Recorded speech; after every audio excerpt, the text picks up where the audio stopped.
Developing emotional intelligence. Feelings are much like waves. We can't stop them from coming, but we can choose which ones to surf.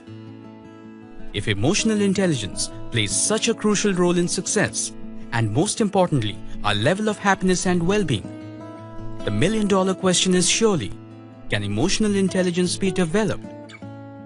It would be very frustrating to be shown this beautiful dream that we could never aspire for, as we just don't possess the key to achieving it. Before we answer this question, let's sum up our understanding on emotional intelligence. At a very basic level, it is about awareness of our own emotions and those of others, and dealing with it in a manner that makes for not just smooth interactions, but meaningful relationships. It sounds really simple, but it isn't. So what complicates this issue? Let's look at why awareness is so challenging. I should know that I'm angry, or sad, or happy, and similarly, I should know that you're feeling excited or depressed, right? Not really. Well, Freud discovered that we have natural urges or desires that he called the id, and strict rules about how to act appropriately in society that he called superego. Both these components are antagonistic, and so we have an ego that balances them.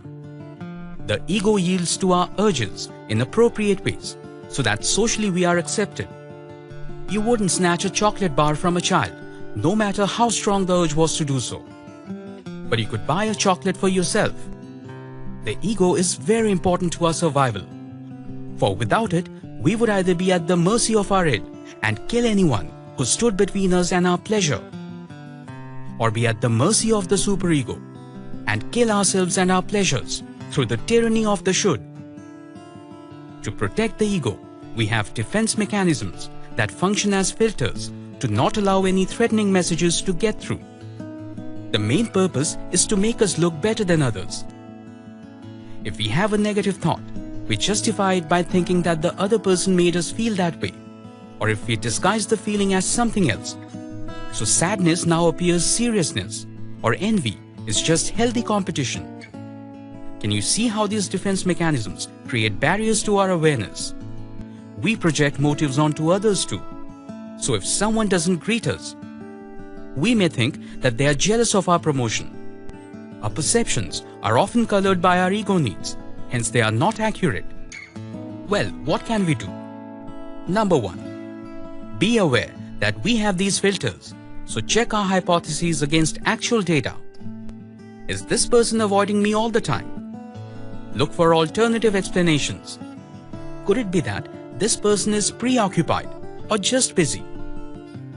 Number 2. Own our emotions. We can accept that it is okay to be sad, or jealous, or angry. That just makes us human, not a monster. Number 3. Be aware of our own strengths and weaknesses and feel it's perfectly okay to have them both. It doesn't make us superior or inferior to others. Number 4. Understand that no one can make us feel what we don't want to feel. If a tall, strong man is called weak by someone much smaller and weaker than him, would he feel humiliated or amused? What if he thought he was deficient? Then he would feel angry and belittled. So it is our feelings about ourselves that make us feel small, not what others say about us. Our emotions should be like the running fresh water of a river, constantly changing and renewing, rather than a stagnant pool of stale feelings, bottled up and repressed. The more we interact with others and listen to their feedback, the more in touch we are with who we are and how we relate to the world around us. Well, that was about awareness. What can we do with dealing with our own emotions and those of others? Have you seen the different ways that people interact with each other? Handling emotions is quite tricky business, a bit like navigating landmines. Why is it so? Well, the answers can perhaps be found in our brain. Just like the volatile dance of the id and superego, carefully balanced by the ego, there is another orchestrated dance between the emotional brain, the limbic, and the thinking brain, the PFC. In this stance, if the leading role is of the thinker, we're able to channelize our emotions in productive ways. But if the feeler is dominant, our interactions are fraught with tension. Emotional intelligence is then a matter of gaining control over the seat of feelings and yet not neutralizing it. The limbic system heightens our feelings and passion, which are so important in relationships and in work. But it requires to be toned down if it gets too hyper. In moments of crisis, the feeler can switch off the thinker, and then our feelings run amok as we can't think anymore. Can you think of situations where it happened with you or someone close? The thinker and feeler are on a seesaw. When one is up, the other is down. Some of the tried and tested methods that work to tilt the seesaw when our feeler is threatened are: Number 1. Labeling. This is really simple, but only works if the arousal is not too high.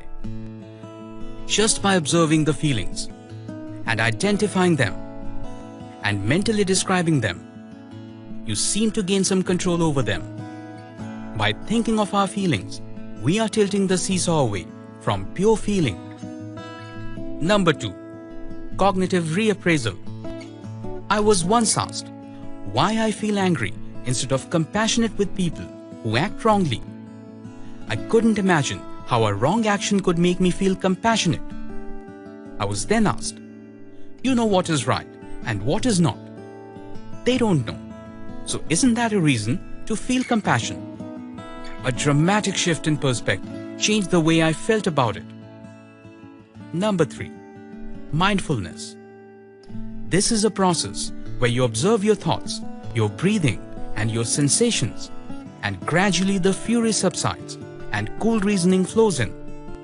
You're just an unobtrusive witness, and without any opposition, the feelings just naturally calm down. We have inherited a negativity bias from our ancestors who survived in jungles by being quick to sense danger. Sadly, we continue to do it even in our peaceful surroundings. If we can drop the negativity bias and adopt a more positive mindset, we will see more positive, more opportunities, and our feeler will not be alarmed by a tiny whiff of danger. Emotional intelligence is all about awareness and control, but emotional constipation is as bad as emotional diarrhea. The magic word here is balance. Not too much and not too little. Just right. Did you know that tightrope walkers are never exactly in balance? They keep correcting all the time, a little to the left and then a little to the right. They just ensure that they don't tip so far out that they lose their balance. That's exactly what we do in developing emotional intelligence. Key takeaways. The roadblocks in developing emotional intelligence are: 1. Awareness is difficult, as our defense mechanisms filter out information that threatens our self-concept and justify whatever actions we take. 2. Managing emotions is difficult, as there is a power struggle between the feeler and thinker in our brain. The more we are aware of these tendencies, the better we are able to manage them.